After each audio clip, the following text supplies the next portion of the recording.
citizen. I am your host, Tia Carol Jones. I'm here today with Cosette Nazon-Wilburn, founder of LUV Unity and Values LUV Institute. Welcome to the show. Thank you for having me. Thank you so much for being here. Tell us a little bit about yourself. I am a humanitarian at heart. I was really blessed with parents who were committed to transforming the community.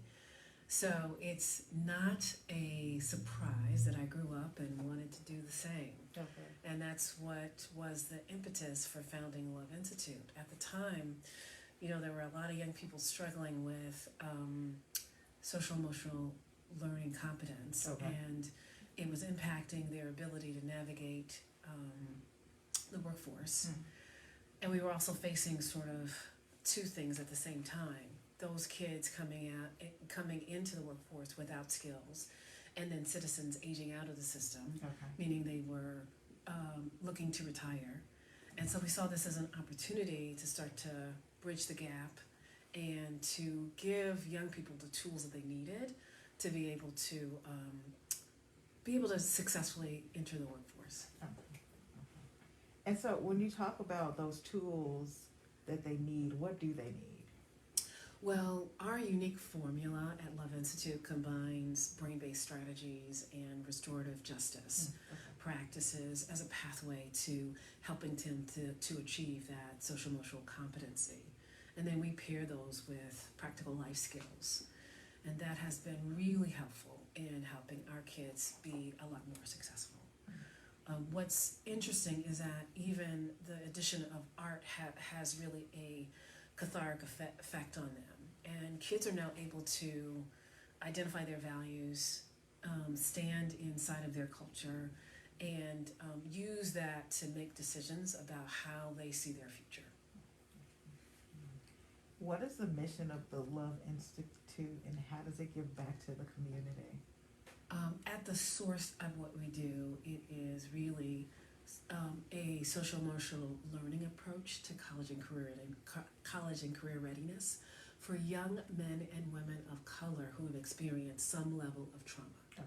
Now, this is important because before the pandemic, 70% of all young people by the age of 16 have experienced some level of trauma. Now, trauma is not just, I saw Johnny shot on the corner. Well, that's very relevant to the young people that we serve. Right. It's also, mom lost her job and we had to move to the projects. Mom and dad got divorced. My sibling got sick. Okay. Those are things, right, that become traumas. It's anything that interrupts what you consider normal. And now that we are living in a pandemic, right, there is not one person on earth who has not been touched by the things that have happened these last 18 months. So we're talking about racial tension, we're talking about death, we're talking about COVID-19, being sick, having to socially isolate yourself to keep yourself safe. Those are things that have impacted all people, but especially young people. Because when they experience some level of trauma, things like anxiety, anger, low academic performance are the result. And so our programs seek to arrest that or change that so that we are now able to help them to sort of get the tools that they need when they are facing trauma so that they're able to still be able to move forward. And speaking of the inclusion of art, how did you come up with the idea for the Parade of Hearts? It's really interesting. The Parade of Hearts was not on our radar at the beginning of the year, but something really interesting happened. It's an event that forever shapes sort of the way I think about things. One Saturday afternoon, a gunman came into the building where I live and shot and killed my doorwoman, and then next shot my 70-year-old neighbor in the head. This was traumatic. This person actually went on a killing spree, right? And it was really traumatic. And I consider myself living in one of the safest places in Chicago. But I gotta tell you, that really shook me and brought that sort of trauma right to my doorstep. And so we started immediately sort of doing outreach, right, to really make sure that the residents had a place to sort of unpack that. But then we also heard the principals, right, who were talking about, their teachers, that here they are, they're preparing for young people to come back, and those teachers didn't have a place to sort of release and deal with what has happened to them, right? In fact, one quote that I'm reminded of is, if you don't feed the teachers, they'll eat the students. Okay. And that's really hurt people, right? And so what we saw as the Parade of Hearts is an opportunity to take our work that we had been doing inside of our four walls into the community, right? What makes it unique, it's not just some random art installation, right? It's a conversation that was had with community members, and we chose 11 communities to do this in. And that artistic expression ended up on a heart. The hope is that people will see what's on these hearts and aspire, right, to think about, what does a new normal look like, right? Because listen, it does not look like we will ever have what we had before. However, there's just this sort of idea that we can build from the past, not from the past, but inventing a new future. And that makes it a better place for everyone, right? What would it look like if we were able to own our racial biases and actually get along, right? What would it be like if we had more equity, right, for everyone, right? What would it look like if, we felt safe enough to walk down our blocks and speak to our neighbors, right? What does that look like? And so I really invite citizens to think about that, right? And not just those communities, but we're also inviting people from around Chicago to come visit those communities that they were once afraid of. So that's why, this Saturday we're launching the Selfie Love Challenge, right? Where citizens around Chicago can just come and take a look at the hearts and visit the neighborhoods that they have been like, ooh, I don't want to go down this neighborhood. I don't want to go to Chatham. I don't want to go to Douglas. I don't want to go to Bronzeville, right? But now it's an opportunity to sort of use art as a way to drive people into the community and maybe see what's there and the love that's there.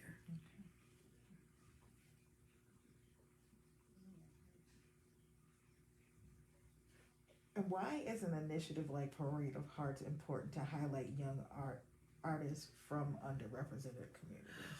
It's really great. It's interesting because there's not a lot of artists who actually have the chance to do projects like this, right? Back in the day when they had cows on parade, ducks on parade, the lighthouses, the canines, right? Those were not traditionally opportunities that were given to Black and brown young people. Right. This was an opportunity for us to expand that and introduce sort of this kind of project to those young people who, really were probably just on the cusp of their, creativity. One of our artists is Raven. She's 21. And she used a combination of mosaic and fabric and color to really convey her message, right? And I thought it was such an out-of-the-box sort of thing. And I think that if we give more young people this opportunity, I think you'll see more unique creativity, right? And then, of course, our oldest artist also did, fabrication and paint and, really this was something unique, and it was something that we could do that would keep everyone safe, right? The conversations were done virtually on Zoom. So now we had people who could join from home to participate in it. Then we had, sort of a space set up. We call it Heart Campus, which was right at LUV Institute, Okay. where artists, could come in and schedule their time to create their art. And that's how we did it. And we did our launch outside, and the mayor came to really support our project. But our vision is to start here, but maybe love, right, could be something that people choose. What would it be like, right, if people could choose love over hate? Maybe that could go viral. I don't know. It's a great thought. Yeah. Who are some of the partners that help LUV Institute continue its mission? Well, Thrive Chicago, MacArthur, Loan Depot, Healing Chicago, Port Ministries, Back of the Yards, SSA. We were really fortunate, right, that we had Building Communities, Inc. Man, we had everyday people give us resources, but we were able to meet our budget because of that. We also had what's called Parade of Hearts Ambassadors, or Heart Ambassadors, right? And these were community orgs who had a presence in each of our communities. And they came on board, like Organic Oneness and New Community Outreach and Port Ministries and Buffy. And, so we had so many M3, My Block, My Hood, My City, the Comer Education Institute. I mean, we had so many supports, and so I'm excited that as we think about growing this project, it's not just an art project. Our vision is that we can partner with schools and really begin to bring that conversation about a new normal into the schools. Are there some success stories of young people who have participated in the program that you'd like to share? We have so many, and I'm truly grateful. One that comes to mind is a student who started off as she was in the college empowerment program, and today she continues to lead our career academy during the winter, right? Okay. That's a huge success, right? She's a teacher now. She's got her teaching credentials, so she's a teacher. But she also comes and leads our Wreath of Love program that happens 6 weeks out in the winter, where we provide internships to young people. So that's a huge success story. Alan Williams, right? He's, a young potential rapper who was homeless, who found sort of his pathway through LUV Institute and got the skills that he needs to be able to move forward. I could just go on and on. Grateful. I will tell you, 87% of the kids who actually go through our program, they either find a job within 6 weeks, or they go on to college. Okay. And for us, that is a victory. Yes. Through working with young people, what have you found they need the most? So I am the mother of a really precocious 15-month-old. And what I think about when I see her and I think about them is that she has parents that are intentional about making sure that her life turns out. When I think about the young people that we serve, many of them are in foster care, many of them are just as involved, many of them are parenting teams, or just economically disadvantaged. So one of the things that they are craving for is a space for self-expression. They're actually, what we are seeing is a trend that there are more young people that are not necessarily interested in the traditional routes anymore. So for them, going to school is not always the best solution. Some of them are interested in trades now. Some of them are just interested in, doing apprenticeships, so that they can now find ways to still have a life and work, because many of them see us as young people, as adults, right? Overwork ourselves, right? Not spend time with their families, and they don't want that anymore. And I think too, the pandemic has started to have people rethink their work, right? How do I have both? I mean, I think the greatest gift that I had having Sophia during the pandemic was the fact that I was able to work from home. So I didn't have to, send her to childcare. And I think at 15 months it makes sense, because she was needing, to start to learn how to group and connect with other kids, right? But it was great, right? Because I could be with her as much as I desired, and I could schedule, right, and still be productive at the same time. I think that's what people are looking for. And then,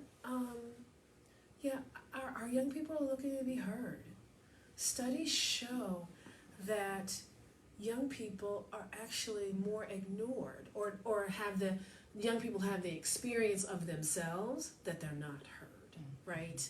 And so whenever they are participating in sports and after school programs, there's a greater chance for them to have some level of expression that drives them forward. They may not turn out to be artists, but they might turn out to have found something of value that moves them forward.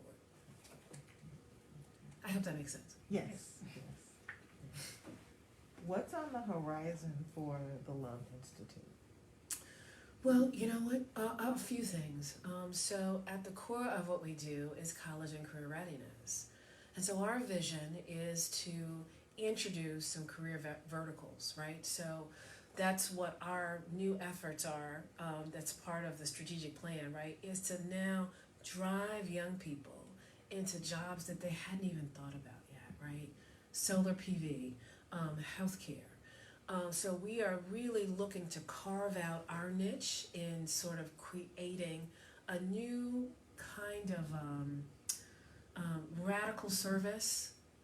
People who are really committed to customer service, because customer service is a skill set that can go into any career, right? And so we're really looking to really focus on that. We're also looking to expand the Parade of Hearts into more communities. There's 77 communities in Chicago. We'd like to have a heart in all of them.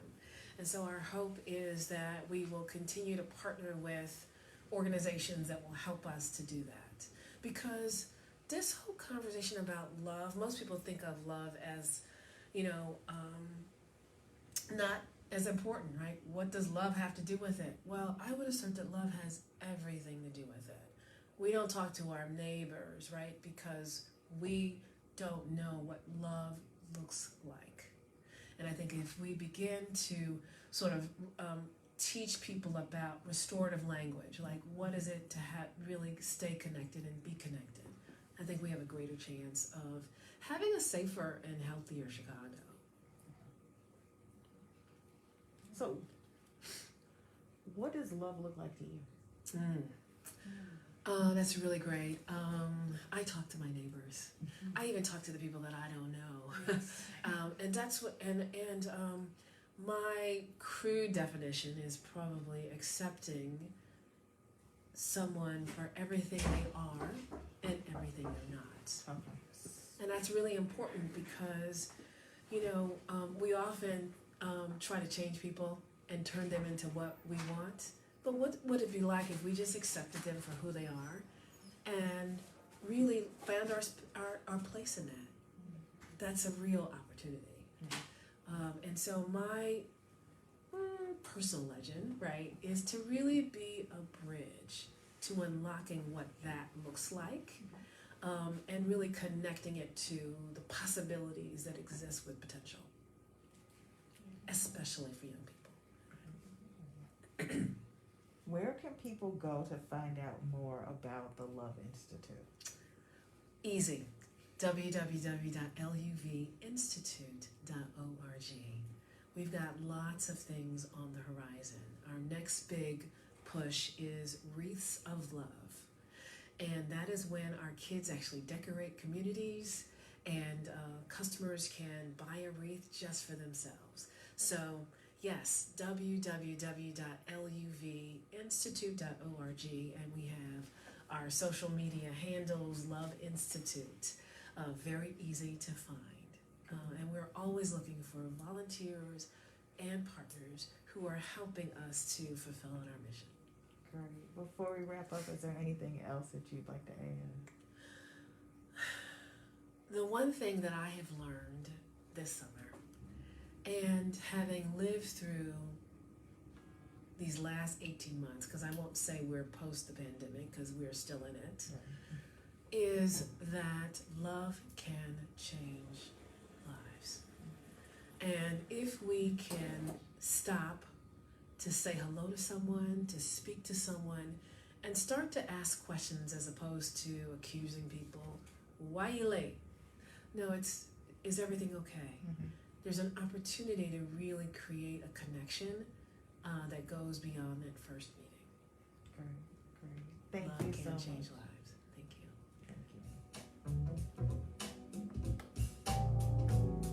Remember to make plans to join us again next week for Conversations with the Citizen, the place where real news